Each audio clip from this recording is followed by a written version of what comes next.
was a Saturday night, and the campus was buzzing. Our football team had just secured a huge win, and the entire university seemed to have flooded the streets. My friends and I had made our way to Sigma Theta's Halloween party, a tradition after any major game. The fraternity house was packed, the air thick with sweat and the sharp bite of alcohol. I wasn't the biggest partier, but tonight was different. I had more than a few drinks, and the world felt warm, spinning just slightly. Somewhere between the bass thumping and people yelling, I felt an urgent need to pee. I stumbled out of the house, navigating through the maze of costume students, my head light, vision hazy. I couldn't find a bathroom in the house. It was all too chaotic. Just as I reached the side of the house, I heard someone yell, "Cops!" Everything turned into pandemonium. People scattered like ants, shoving and sprinting in every direction.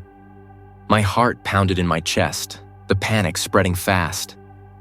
I wasn't sure what to do, so I just moved, slipping through the back gate and into the dark alley behind the frat house. Without a phone, dead battery, as usual, and unsure where I was going, I started walking. I wasn't even sure which way campus was anymore. The October air was sharp, the cold biting through my thin costume. My mind, clouded by alcohol, struggled to find clarity. The streets grew quieter as I ventured further from the party, the distant sounds of chaos fading. The night wrapped around me like a shroud, and I realized I was hopelessly lost. A looming structure appeared ahead, a large, old building. The lights were off, and its windows were black holes, but it looked like some sort of academic building. Maybe I could warm up inside for a moment, gather my thoughts, and figure out the way back. My fingers trembled as I pushed on the heavy door, and to my surprise, it opened with a low groan. The darkness swallowed me as soon as I stepped inside. Something felt off immediately. The air was heavy, damp, and stale, nothing like the crisp, clean atmosphere of the campus buildings. I squinted, trying to make out the shapes around me. The floor was littered with debris, and the walls had peeling paint. It hit me then. This wasn't an academic building. I had walked into some kind of abandoned warehouse. Panic surged up my spine, and I turned to leave, only to hear a distinct click. The door had locked behind me. I tried to turn the knob, no luck. My breath came in ragged gasps as fear tightened its grip. The room seemed to close in on me, and I felt the suffocating weight of the silence. Then I heard it. Footsteps. Heavy, deliberate footsteps echoing in the darkness. I froze, every hair on my body standing on end. Someone was in here with me. I stumbled backward, my eyes darting around for a place to hide. A large metal cabinet stood against the wall, rusted and slightly ajar. Without thinking, I slipped inside, squeezing my body into the cramped space, barely able to breathe. The footsteps grew louder, closer. I peered through the narrow gap in the cabinet door. A shadow moved through the room, slow and deliberate. Whoever it was, they were looking for something, or someone. My heart pounded so loudly in my chest I was certain they'd hear it. The figure stopped, and for a moment, I could hear their breathing. It was shallow, raspy. I held my breath, praying they wouldn't find me. After what felt like an eternity, the footsteps moved away. I listened, waiting for the sound to fade completely. I couldn't stay here. I had to get out. Slowly, I pushed the cabinet door open, tiptoeing across the room. There was a small window just big enough to crawl through. With all the strength I could muster, I threw myself against it, smashing the glass. The crash echoed through the warehouse like a gunshot. I didn't hesitate. I pulled myself through the broken window, feeling the sharp sting of glass cutting my skin, and dropped into the alley outside. I ran. I didn't care where I was going, I just needed to get away. My legs burned, lungs screamed for air, but I kept running until I saw the familiar lights of campus. It wasn't until the next day, after I'd sobered up and found my bearings, that I told one of my friends what had happened. His face turned pale. "That building?" he said. "It's been abandoned for years. No one goes near it. Whatever was in there with you wasn't supposed to be there." Even now, I can't shake the memory of those footsteps, of knowing I wasn't alone in that warehouse. And every Halloween since, I avoid that part of town, because some things once encountered never truly leave you.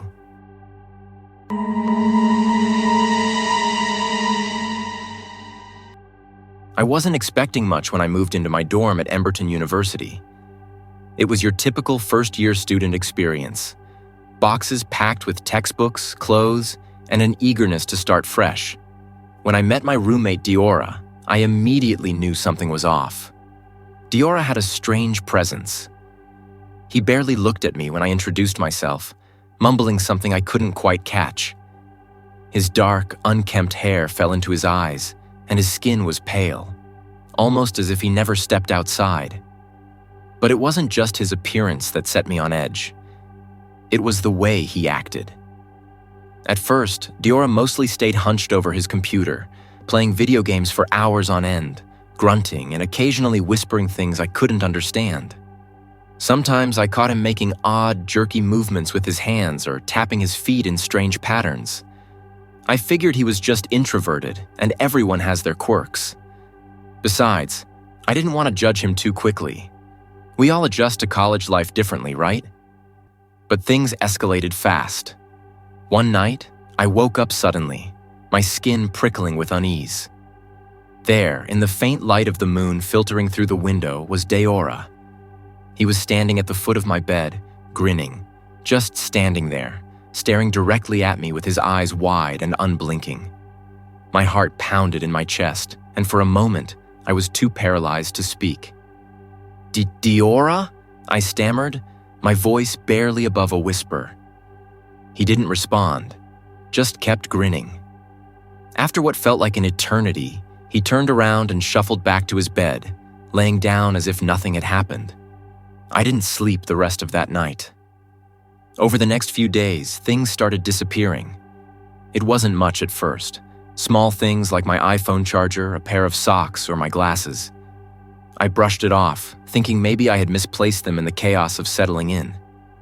But when I asked Diora if he had seen any of my missing things, he just gave me a weird look and grunted. One evening, when I returned from class, Diora was sitting at his desk playing another one of his games. I walked over to my side of the room and noticed my charger was sitting on my desk, neatly coiled. I picked it up, frowning. "How did it get there?" "Did you take my charger?" I asked cautiously. Diora didn't respond. He just continued to stare at the screen, his fingers twitching over the keyboard. But then something caught my eye. On the floor, next to his desk, was a small wooden box. The lid was slightly ajar. I bent down to pick it up, but as I did, the box tipped over, spilling its contents onto the floor. My blood ran cold. Inside were some of my personal belongings, a pair of socks, my missing scissors, a sticky note with my name on it, and even more disturbing, there were small clumps of what looked like my eyelashes, strands of hair, and a photo of me taken from an angle I didn't recognize. My hands trembled as I reached for the photo, my stomach twisting in knots. "What is this, Diora?" I demanded, my voice shaky with a mixture of fear and anger. Diora finally looked up from his game. His eyes were wide, and that unsettling grin stretched across his face again. "Just wanted to keep a piece of you," he whispered, his voice low and raspy. "Don't worry, I'll give them back." Panicking, I ran to the resident assistant's office. Our RA, Kalan, was kind but skeptical. I explained everything: Diora's creepy behavior, the strange collection of my belongings. But when we returned to the dorm, the box and everything inside it was gone. Kalan sighed. "Look, without any proof, there's not much I can do. Just try to keep your distance, and if things get worse, come back to me." I couldn't believe it. I was trapped, living with someone who was clearly disturbed, and no one could help me. Diora's strange behavior continued, though he never mentioned the box again. Occasionally, I'd still catch him staring at me at night, his eyes glinting in the dark like a predator watching its prey. Days turned into weeks, and I became consumed by paranoia. I couldn't sleep, couldn't focus on my studies. Diora promised to stop his bizarre habits, but the tension in the room was suffocating. I knew he was still watching me, still collecting pieces of me. Every time I closed my eyes, I could feel his presence looming over me. Eventually, I moved out, finding a place off campus with some other students. But the fear never truly left. Even now, I still check my belongings every night, half expecting to find another sticky note with my name on it.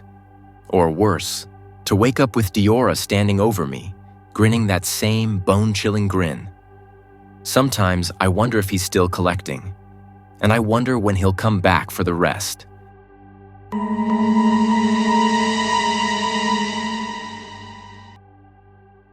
In the fall of 2013, I arrived at the University of Alabama ready to start my freshman year. I had everything planned out. I'd met my assigned roommate, Brandon, online weeks earlier. We had even exchanged texts about classes, shared interests, and general college stuff. But life doesn't always go as planned. 2 days before move-in, Brandon messaged me. "Got transferred last minute, sorry man, won't be coming to Alabama." I was bummed, but didn't think much of it. I figured I'd have a new roommate assigned soon enough. When I finally moved into my dorm, the place felt eerie. Silent. It didn't help that I was alone in there. I unpacked my things, hung a few posters, and tried to settle in. After a couple of days, I started feeling that loneliness creep in. Then, one afternoon, while I was finishing up some orientation paperwork, my new roommate arrived. He knocked once before opening the door, peeking his head in. "Hey, I'm Bob," he said with a slight Turkish accent. He wasn't much taller than me, with a thin frame and dark hair that looked like it hadn't seen a brush in days. His eyes, though, they looked dull, like he hadn't slept in a long time. I smiled and extended my hand. "I'm Adam. Good to meet you." Bob only brought a small backpack and a thin, worn-out sheet. No boxes, no furniture, nothing that suggested he was staying for long. It was odd, but I tried to be polite. "Need help unpacking?" He shook his head. "No thanks.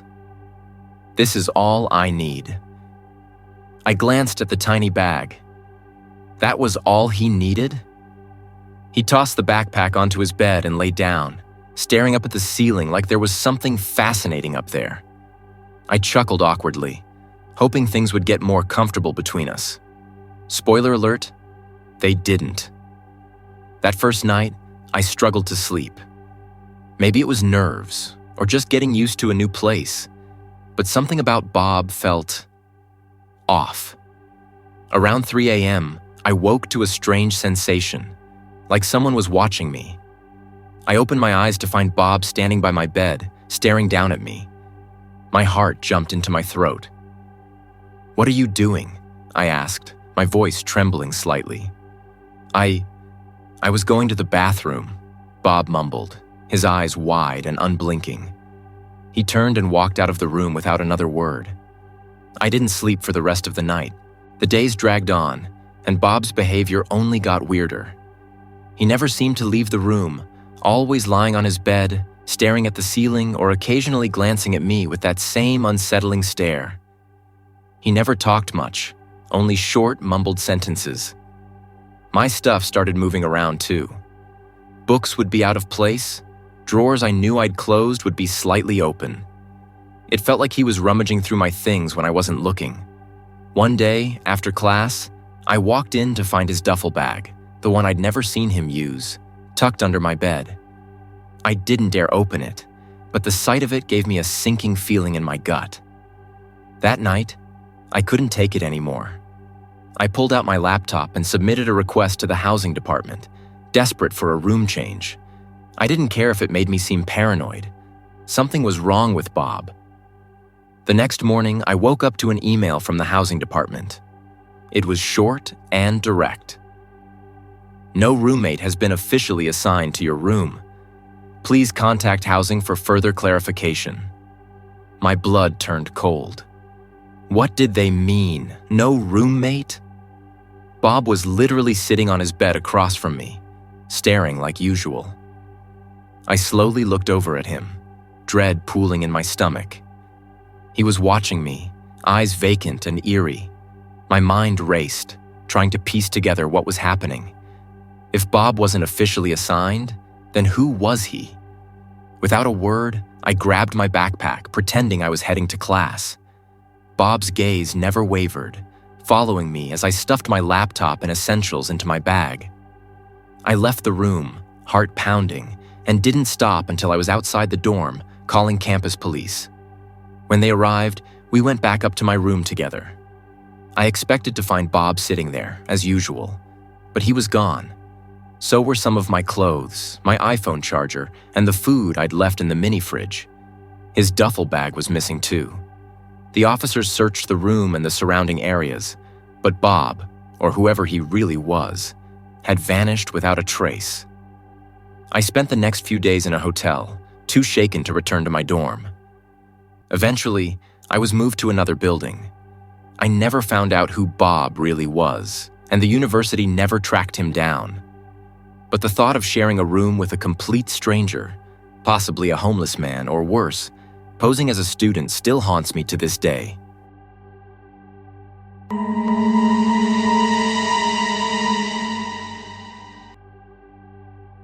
When Rodney moved into our suite, none of us thought much of it. He was quiet, polite, and seemed like a decent guy. My friends and I, Logan, Theo, and myself, had been living together for a semester already, and we were used to the rhythm of the place. But Rodney's arrival would change everything. We were all gathered in the common room the night he arrived. He sat down on the couch, looking a little nervous. After some small talk, he cleared his throat. "There's something I need to tell you guys," he said, glancing at each of us. "I have parasomnia. It's a sleep disorder. I sleepwalk, have night terrors, and sometimes talk in my sleep. I just didn't want to freak you out if it happens." Logan chuckled, trying to lighten the mood. "Man, we all have weird dreams sometimes. No big deal." But something about Rodney's tone made the room feel colder. His eyes lingered on mine a little too long. Theo shifted uncomfortably in his seat, his usual smile fading. That night, I lay in bed, tossing and turning, unable to shake the unease from Rodney's confession. Just as I was drifting off, a soft knock echoed from my door. I sat up, heart racing, and listened. Another knock, louder this time. "Rodney?" I called, my voice thick with sleep. There was no response. I opened the door, peeking into the dim hallway. It was empty. I closed the door and climbed back into bed, telling myself it was just my imagination. But sleep came slowly, haunted by the idea that maybe it wasn't. The next few nights were quiet, almost too quiet. Rodney kept to himself, barely joining us for meals or conversation. But the tension in the suite was palpable. Every creak, every shuffle in the night made us all jumpy, as if we were waiting for something to happen. And then, it did. I woke one night to the sound of soft, irregular footsteps outside my door. They stopped, then started again, this time closer. Slowly, I sat up, my heart thudding in my chest. The door handle rattled lightly, as if someone was trying to open it but couldn't quite manage. I held my breath. Suddenly, the door creaked open. Standing in the doorway was Rodney, his face blank, eyes wide but unfocused. He wasn't looking at me, though. It was like he was staring through me, past me, at something only he could see. "Rodney?" I whispered, my throat dry. He didn't respond. Instead, he muttered, "Open the door. Open the door." His voice was hollow, like he was speaking from far away. He smiled then, a wide, unnatural grin that made my blood run cold. "Rodney, go back to your room," I said, louder this time, my voice shaking. But he didn't move. He just stood there, still muttering, "Open the door. Open the door." The word sent a chill down my spine. Finally, I stood up, ready to shake him awake. But as I stepped forward, he turned abruptly and walked down the hall, leaving me standing there, breathless and terrified. The next morning, I told Logan and Theo what had happened. Logan shrugged it off, trying to act tough, but Theo's eyes were wide with fear. "We need to talk to him," Theo said. But we never got the chance. That night, the banging started. It was loud, relentless, coming from the hallway. I jumped out of bed, my heart pounding in my ears. Rodney was standing outside Theo's door, slamming his fists against it, his face twisted in a manic grin. He was screaming, "Open the door! Open the door!" Logan and I rushed out, grabbing Rodney by the shoulders, shaking him violently. "Rodney, wake up!" I yelled. His eyes snapped open and he looked at us, confused, like he didn't know where he was. He rubbed his eyes and muttered, "Sorry," before walking back to his room like nothing had happened. The three of us stood there, shaken and speechless. None of us slept that night. We couldn't. The sound of Rodney's voice, those chilling words, played on repeat in my mind. The next morning, Rodney was gone. His bed was neatly made and his few belongings were missing.